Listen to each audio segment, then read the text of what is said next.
And the same day, when the even was come, he saith unto them, let us pass over. It's a good word for first Sunday. Let us pass over unto the other side.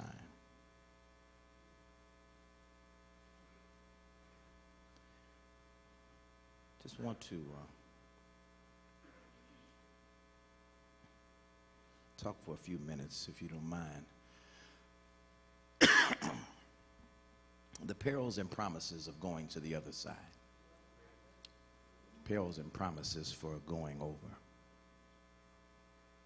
to the other side. This always is an intriguing, interesting text. Mark 4:35, Mark being the earlier writer of all the other writers, many of them whose gospel extended from Mark's testimony. Mark being the earliest translation gives us pointed facts about things that happen. It's an action-packed gospel. Not a lot of places where there are narratives that are spoken in many ways, but he moves from one narrative or one action to another. Those who are action-oriented believers and go to a lot of action-oriented movies, you would like Mark, because Mark emphasizes power, emphasizes the active presence of God. When you read up until this point, you'll see a lot of the activity. He doesn't even waste time with birth narratives. He doesn't go through and talk about him being born in a manger and wrapped in swaddling clothes. He starts right at the baptism, goes into the ministry of Jesus, and in every area he talks about the miracles that are to yet be performed. But this is one of the first pauses where, in this chapter, where Mark chooses to begin to start talking about Jesus, pausing long enough to do some teaching. He gives various parables that you will see listed within this chapter. And again, if you read in Mark 4 all the way through, starting, because I started at 35, but you look and see that he starts in this, after going through all the actions of healing, he then starts talking about Jesus' teaching ministry. He gives the parable of the sower. And then he talks about a sower who sowed seed and went out, and you know how it is. Some fell in good ground. Some fell among thorns and thistles. You know, some fell by the wayside. But thank God for the good ground, that all the seed wasn't wasted seed. I think that's a good early word for us to understand that a whole lot of seed has been thrown out in the last 40 years. Some didn't fall on good ground. Some fell on good ground, but it got choked out by other folk who told them that this ain't the best place for your seed to grow. Others got sprung up and they started growing, but because they didn't have deep root, the winds of life came and blew them away. But many of you who are here represent the fact that some seed stayed in the ground, continued to grow and produce much fruit. Give yourselves a hand just for being, amen, good seed. Jesus talks about in his passage, and like he doesn't in others, what parables mean even. Para, alongside. Fable comes from words. Stories come alongside a story, put alongside truth. So when I make a parallel like I just made, that's what Jesus was doing. He would tell a story about something, but it's a truth he's really trying to get to. He may have been talking about farmers and seeds, but he really wasn't trying to plant no beans and corn. He was basically trying to get them to understand a truth, that this parable, this story thrown alongside of a truth. And you got to be careful, because there's only one usually singular truth he's trying to bring out of it. Some people try to bring more out that's in there. But but he brings forth a kernel of understanding. And what he wants us to understand in this area, and this is the one thing I leave to you, is that you can't be responsible for other seed, but you can be responsible for the seed God planted in your life. You can't make other people. You can't even make your own children, your own spouse. Listen, it's hard enough getting you to act right sometimes. But you have to take responsibility for your own seed. You got to make sure that you expose yourself to the right kinds of water and light. When you come to worship, and we're in a day and time where people excuse going to worship for any and every reason they can think of. But let me just say to you, one of the reasons why you need to come and gather yourself, and I talked about it just the other week, is because it's hard to water your seed in the house. It's hard to water your seed on the internet. I mean, you can get a couple of sprinkles, I mean, don't get me wrong, but I'm talking about, when you really need some good root watering. It's hard to water your seed, yes, when you are in isolation and not in fellowship. Because there's something about fellowship that brings not only water, but it also brings light. Well, I'm in good territory. I think 1 John said, if we walk in the light as he is in the light, we have fellowship. Come on, talk to me here. One with the other. And the blood of Jesus cleanses us from all sin. Your seed needs fellowship. And you can't have fellowships when you don't have no fellows in the ship. Oh, Jesus. I said it's hard to have fellowship when you ain't got no fellows in the ship. Light comes as a result of fellowship with one another. When light comes, the photosynthetic process of a planted seed is what gives us its light, its greenery, its growth. And you cannot grow properly if you're not exposed to light. And what happens when you stay by yourself is you won't have the darkness of your own interpretation of whatever you want to believe. I said what happens when you stay in isolation is you only exposed, yes, to the darkness of your own interpretation and whatever you choose to want to believe.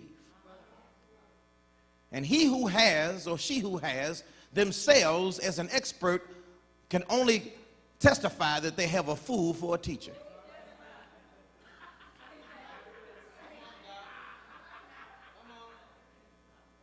Y'all gonna have to catch me later if you're missing me now. I said he who has only themselves as an expert can only testify that they have a fool for a teacher. You can't learn everything by yourself. You can't make sense out of everything by yourself. You can't handle everything by yourself. You're not made to be by yourself. No man is an island. Nobody stands alone. We've gotten to this me, my, and I mentality in life, and we've gotten to a place where even national and international leadership only talks about what it relates to me. A narcissistic view of life will leave you by yourself and thinking everything's about you. But when you come to understand your seed is made to be watered by the fellowship of others and the light of the Word of God, you'll know that you can only grow by being able to be engaged in what God left us as the growth possibilities. When a sower throws a seed, he don't just drop one seed in the ground and expect a whole bunch of he throws out generously seed. He knows that some of it's going to get wasted, but he still throws it. He knows some of it's going to get choked out, but he still throws it. He knows some of it's going to get trampled on by the foot of men, but he still throws it. He knows some of it ain't going to make it, but he still throws it. And aren't you glad that God is generous when he planted the seed? And aren't you glad that God was generous when he threw it out? Because even though all of it didn't take, there's enough of it that made a difference that made you here today. You didn't need all the seed, just a little bit to help you grow. You don't need all the growth, just a little bit to help you grow. Sometimes you can have a lot of stuff that goes forward, but it only takes one to make a difference. There was a whole lot of spermatozoa that rolled up to that egg, but only one of it got through, and that's why you sitting there today. You didn't need 2 sperm, just one, but there was millions that tried to make it, but you represent the one that did. I'm trying to tell you that you don't need everything. All you need is one to make a difference. Tell somebody, I'm the one. And you need to know that when God is planting seed, stop trying to figure out what happened to all the other seed. Just tell him, I'm the one that grew. I'm the one that stayed connected. I'm the one that's in fellowship. When roots grow deep, they don't grow by themselves. They intertwine with other roots. When you get down in the ground, it's all kinds of stuff happening because one grabs onto another and water comes and all of us trying to work down below. It might be neat up top, but it's confusing down below because everybody needs somebody in order to grow. You pull up grass, you'll see it all intertwined down below. You pull up flower, it's growing best when it's connected to others. It might look like it's by itself above the ground, but below it's connected to other roots. And that's all I'm trying to suggest to you is when God has planted you, don't expect you're going to grow by yourself. And I want to challenge my millennial particular audience and even some of the older people who happen to be new members to the faith. Don't think you're going to make it in life by yourself just because you done got you an hour and 15 minutes worth of worship. And some folk ain't getting that much water. You got to know that even if you are present don't mean you present. Just because you come to church don't mean you paying attention in church.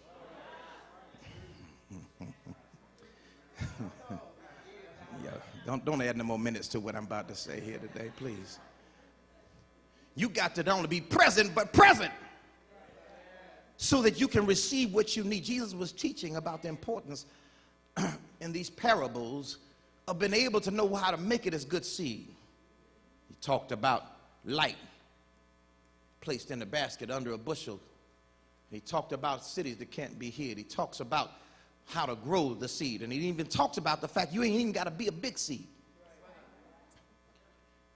I think right before this one, he gave the example and said, if you just have faith like the mustard seed. Mustard seed is the smallest of all seeds. And maybe that's how you feel sometime. I'm not as big as of the seed. I'm not as important as of the seed. I don't have the same preeminence and the prominence of the seed. He said, don't worry about it because little seeds can produce good results. Because when a mustard seed is planted, it can be the smallest of seeds, but if it's watered properly, it can bring forth results bigger than other seed can. He said, even a mustard seed of faith can speak to mountains and they'll move. So don't you belittle yourself. Don't you play yourself down. Stop talking about what you can't do. Stop discouraging yourself. Life is hard enough when you got to face what it is. Why you want to add on to it by talking about what you can't do and what you haven't done? And listen, baby, if you woke up this morning, forget about what happened yesterday. God gave you a new opportunity today, and your faith has got to move you forward. Faith doesn't walk backwards, it looks backwards. I said faith doesn't walk backwards, it looks backwards. And the only reason why it looks backwards is to go forward. What do you mean, preacher? I'm glad you asked me. When you have faith, like the side of a mustard seed, it doesn't walk backwards because God ain't trying to take you back to your yesterday. He ain't trying to take you to the good old days. He ain't trying to tell me what we used to do. He ain't trying to take you back. No. Stop trying to go back there because if back there was that good, you wouldn't have come on up here. Everybody talking about they want to go back. Listen, there was a reason you left Arkansas, Alabama. Come on, talk to me. Louisiana, Georgia. Come on. There. I know you go back and visit, but you get down there just a little while, you right on back.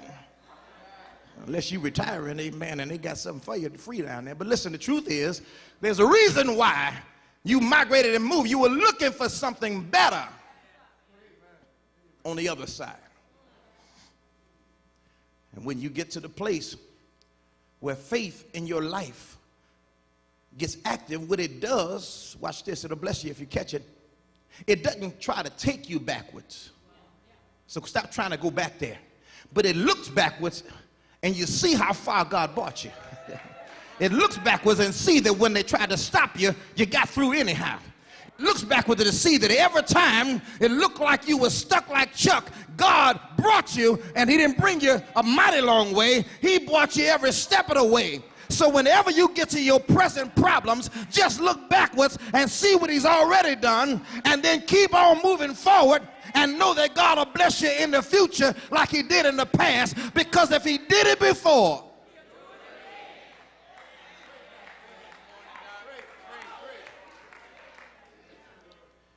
faith don't walk back, it looks back. Have you ever looked back over your life? See how good God's been to you? Jesus gets through talking here in these parables, and then he says something that astounds these disciples. See, because by the time he gets through doing miracle working on one hand and teaching on the other hand, he has gathered multitudes of people. Well, I know it because it's in the text. It says he left the multitude. That's what it says, verse 33 and 36 in my Bible. What it says, it says that when they had left the multitude. That's why I know. All right, some of y'all looking how you know how many people it was, because it's right there. Multitude ain't no 3 and 4 people.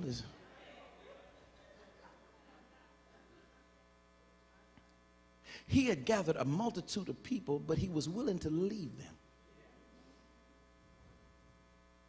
That's intriguing to me, because some of us are seeking multitudes. And some of us gather success by how many multitudes we can grab. And some of us think that we're doing church right based on if the multitudes are coming. So we think that maybe just because we give out some free chicken dinners, or we bring in every famous concert person we can find in the world, or because we can do something else that's great and marvelous and wonderful, that if we can just pack them in there, then that must mean we having the best church. But baby, all growth ain't good growth. Everything growing ain't something worthy of having. Come on, you know, cancer is growth. It ain't the kind nobody asking for, though. Come on, talk to me here. When it spreads, that's growth, but you ain't you trying to kill it. You trying to stop it. Some growth ain't worth having, it's worth killing. And sometimes you got to kill growth to get a healthy body. Oh, I just said something. I said sometimes you don't spread growth. Sometimes you got to kill what's growing if you want the body to be healthy. Everything growing around Liberty Temple ain't worth spreading. Some of it's got to die. Some things don't need promotion, it needs radiation.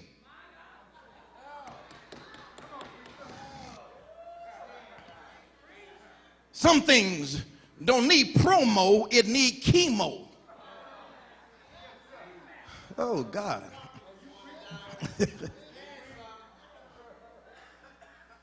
So when people trying to spread some stuff and it's cancerous and it's hurting people and it's killing people, we're not trying to take that to the other side. We want to leave that kind of stuff on this side because it almost kept us from getting where we are right now.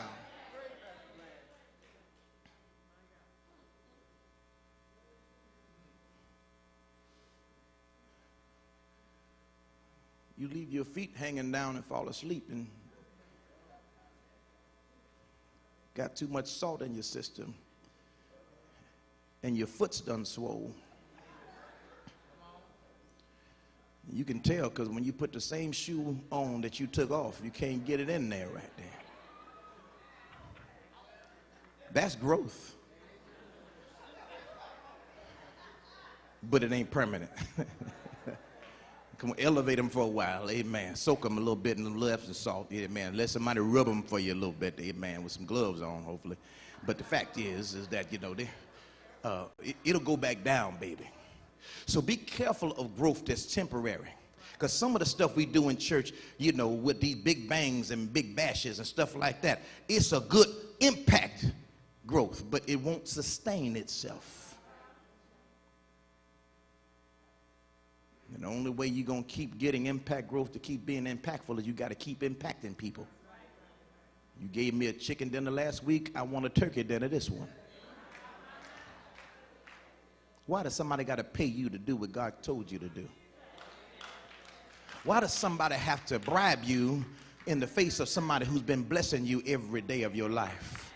Why does somebody have to trick you to come to do something that you ought to have sense enough to know that your fathers and forefathers, mothers and foremothers gave you the legacy and the tradition of showing you and exposing you to do that? Listen, that's just like trying to tell a child that I'll give you $100 if you get an A. The devil is a lie. The reason why I sent you to school was to get an A, and I'm not paying you to do what your intellect should give you the capacity and ability to do. You're supposed to get a good grade.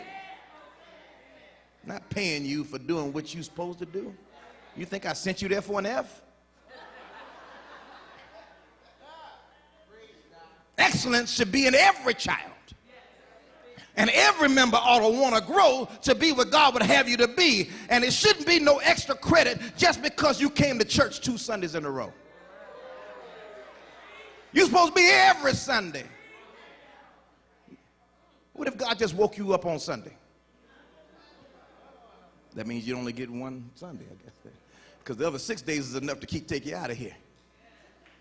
What if God took a vacation for you? Listen, you'd be messed up because 5 minutes away from God would mess you up. Now, I'm not just trying to suggest you being in a building is the church I'm talking about. I'm talking about the agenda of the church.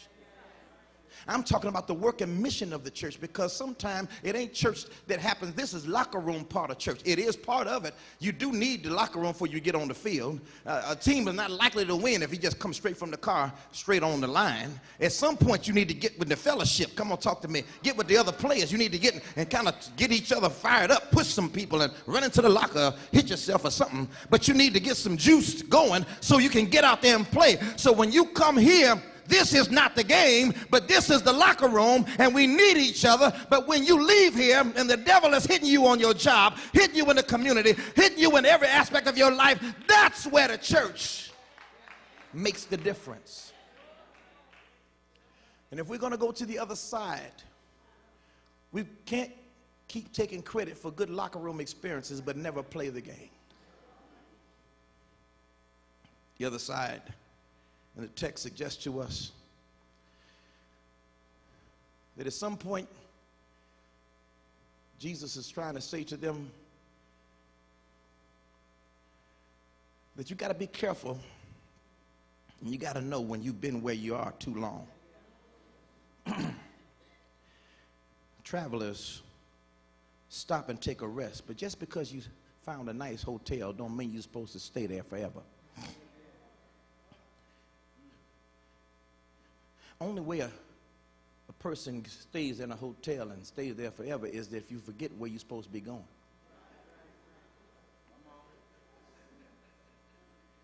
You got to remember, you started leaving here going somewhere.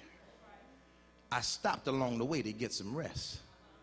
Come on, I stopped to get some refreshment. I stopped to renew. But you can't get distracted by the nice plush, soft beds in the hotel and the resorts and massages and spas. I mean, you get caught up by all the stuff that's happening, you might extend your stay for a day or two, but you got to remember, you're supposed to be somewhere. And sometimes the church on its way to where it's going has gotten so caught up in spa treatments and resort activity. I don't have time to break it down. You're going to have to come up with your own applications today. And sleeping around in places where you ain't supposed to stay. Visiting people in rooms that you ain't been assigned.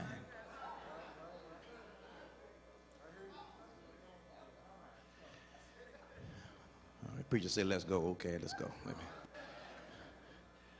Truth is that when you get stuck in one place, you'll forget that the challenge was to go somewhere. Liberty Temple, I want to remind you that we parked for a little while to celebrate. We parked for a little while to thank God for 40 years, but we can't stay in celebration mode. We've got to go to the other side. We started this journey, but we ain't got there yet. I said we started out on a journey, but we have not arrived yet. I know you get tired of people in the car asking you, are we there yet?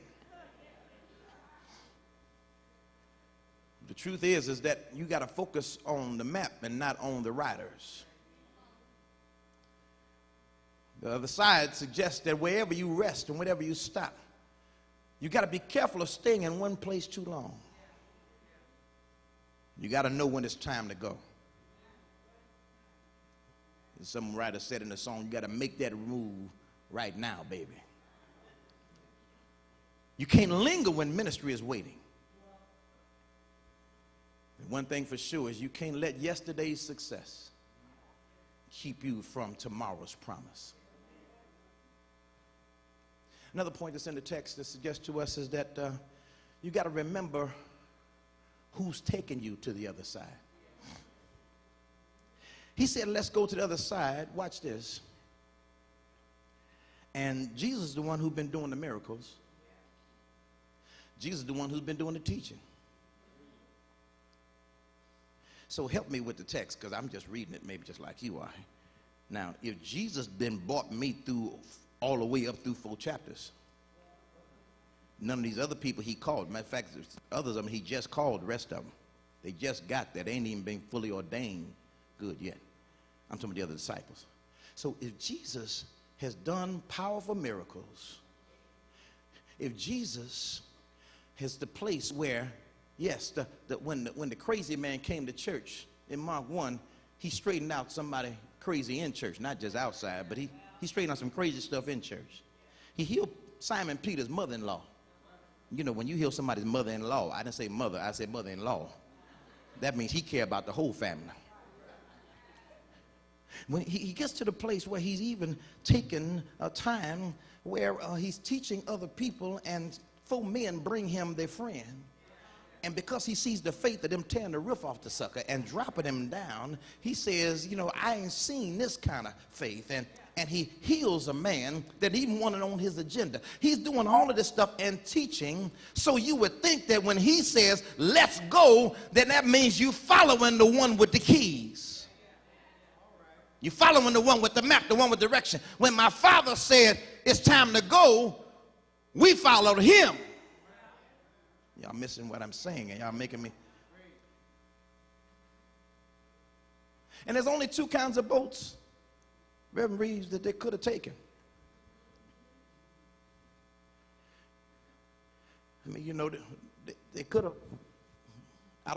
They didn't have no motorboats back then, I don't think. So in those days, it's either going to be a rowboat or a sailboat, right? But in either one, they need a captain. When you in a rowboat,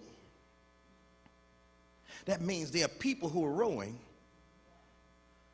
but there's only one person who gets to call the cadence. Whew. Maybe you ain't seen, you know, the contest they have when those boats are. See, the key to winning one of them rowboat contests is everybody's got to steer at the same time.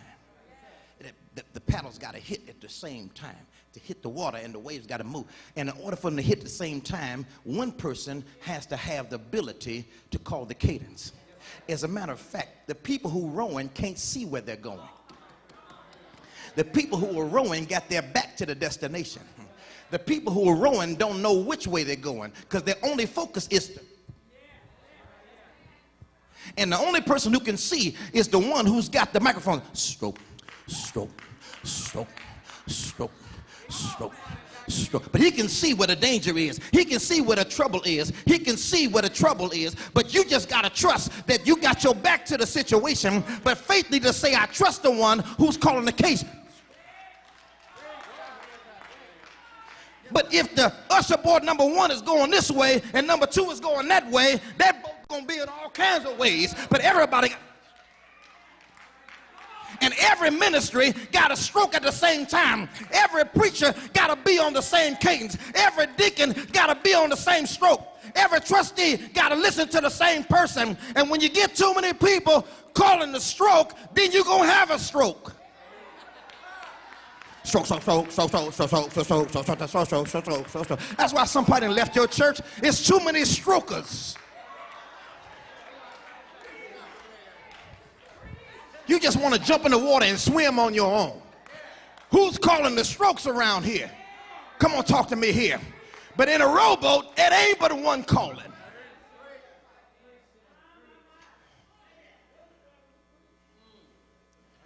And in the sailboat, the winds can easily become contrary.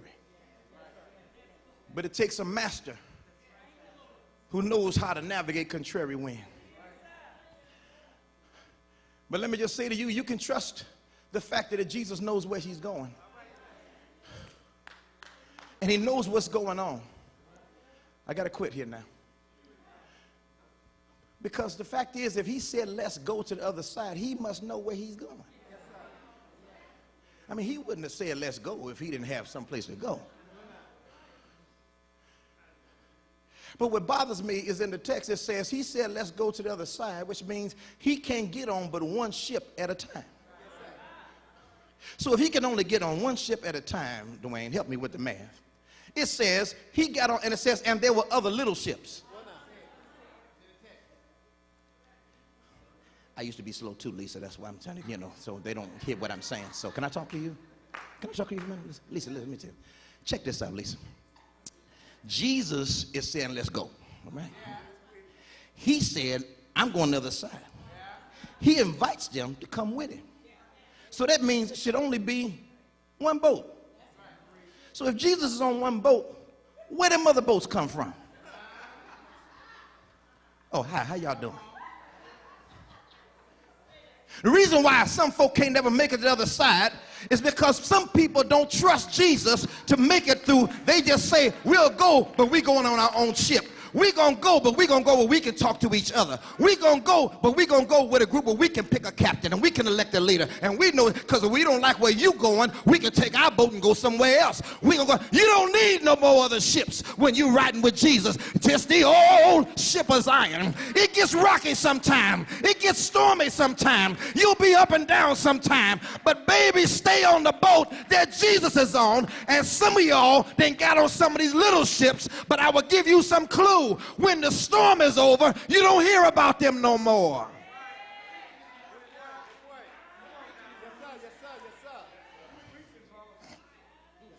You can stay on them little ships if you want to. Oh yeah, they got some nice little ship meetings. They got food. Oh yeah, they can have water and Ciroc in them little ship meetings.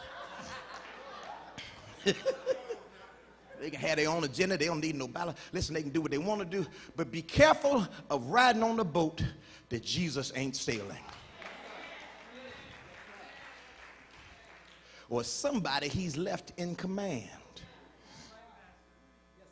Because you don't hear about them little ships no more. When the storm is over, it didn't say, and all the ships made it to the other side. It said he came. Oh, come on, tell me here. I said the one he's on. But let me close by telling you, even the one he's on gonna have some storms. Even the one he's on gonna have some challenges. That's why you gotta expect the unexpected. Even when you're on the right ship, storms will show up. But storms ain't always bad, because some storms help you get where you're going. Sometime when the winds of life are blowing, it's blowing you off of balmy seas where you just sitting still. And when you're on the sailboat, you need some wind every now and then. Can I hit a witness here? Don't hit the panic button just because you felt a wind blow. God might be trying to get you unstuck from one place in your life to get you closer to the other side. Sometimes instead of hitting the panic button, you ought to hit the patience button. Hit the love button. Hit the faith button. Hit the I ain't going nowhere without you button. Hit the button that says, Lord, if you are with me, I know I'll make it no matter what happens. At some point, when you see storms, you ought not get uninvited. You ought to get excited. Because I tell you what, winds may blow sometime that are helpful winds. But yes, it is true, sometimes winds will blow that are contrary winds. And that's what happens in this text. The Bible says that the winds blew. And I know it's a contrary wind, because when they woke Jesus up, on them other boats, they can't wake Jesus up. I just wish I just said something major. I said on them other boats, they can't wake Jesus up. That's the danger of riding in your own boat. That's the danger of doing your own thing. You can do your thing and you can have it your way, But when it comes to a storm, you ain't got nobody to help you in the midst of your storm. It might be all right in fair weather, but I need somebody that I can wake up in the midst of my storm. Can I get a witness here? Is there anybody here knows it's not in fair weather that you know the value of Jesus? But is there anybody here ever had a storm rage in your life?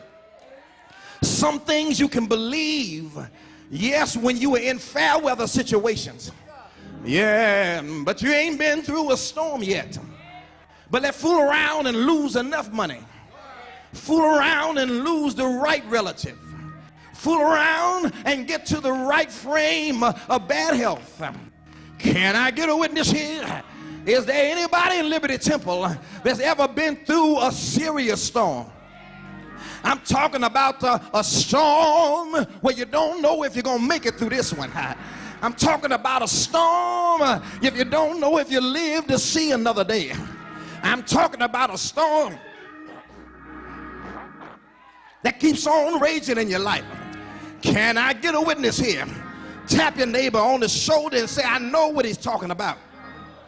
Because I've had some storms in my life that I didn't know if I could make it through. Can I get a witness here? But aren't you glad that there's somebody on your boat that you can call on in the midst of your storm? Somebody say, wake up, Jesus. Can I get a witness here?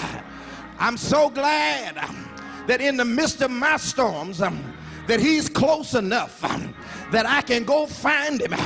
I ain't got to go look for him. I'd rather have him and not need him than need him and not have him. Grab somebody and say, neighbor, you better wake up, Jesus. Some things you can't make it through. You better wake up, Jesus. Stop writing divorce decrees. You better wake up, Jesus. Stop reading your resignation letter 12 times all over. You better wake up, Jesus. Stop telling folk I'm out of here. Ain't coming back to this church no more, no more, no more. Wake up, Jesus. Somebody need to know as long as he's on the ship, you ain't got to move to the back. You need to come on up to the front. And I heard when Jesus woke up, he saw the wind blowing, and he could see this ain't the wind that will take me to the other side, because there are some winds that the devil will get in. There are some winds that the devil will navigate. There are some winds that are satanic in its destination. And that's why Jesus stood up and rebuked the wind. You don't rebuke something that's operating under your control. You don't rebuke something that's operating under your orders. He saw a wind blowing that wasn't taking him where he wanted to go. He saw a wind blowing that was going to take them off course.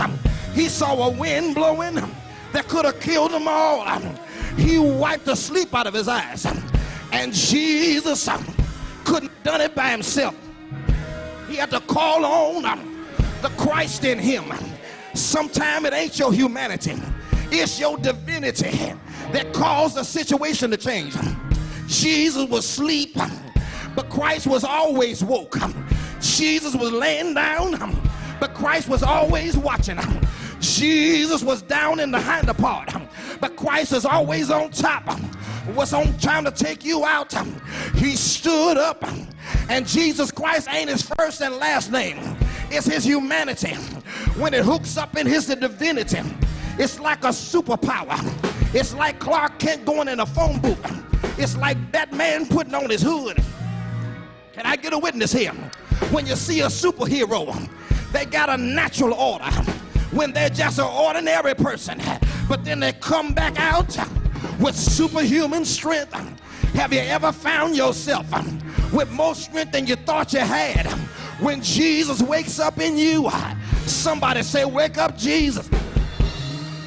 I said, when Jesus wakes up in you, you can do some things you've never done before.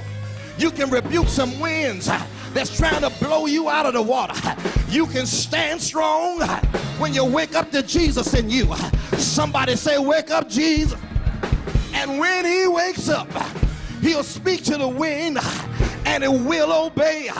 He'll speak to the wave and it will lay down. Why does it behave? Because he's the one that spoke it into existence. And tell your neighbor, if he spoke it in the beginning, it'll obey him in the middle. It'll be all right in the end. He's able.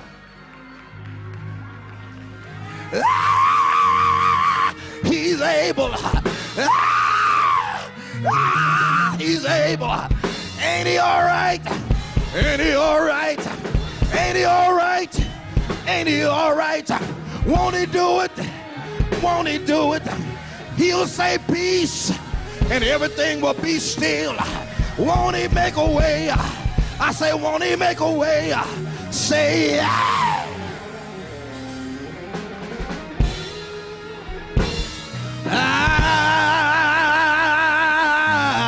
I know he's all right.